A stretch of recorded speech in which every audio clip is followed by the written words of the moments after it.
Как зовут того мужчину, который сделает тебя счастливой? Давай посмотрим такой вопрос. Ты сейчас одинока, то давай его смотреть. Что это за мужчина? Как его зовут? Который закончит твое одиночество своим присутствием, спросит. Итак,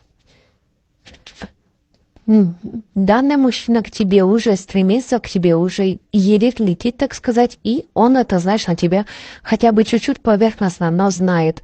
То есть он уже рассматривает ваши отношения, полностью понимая, кто ты, что ты за человек.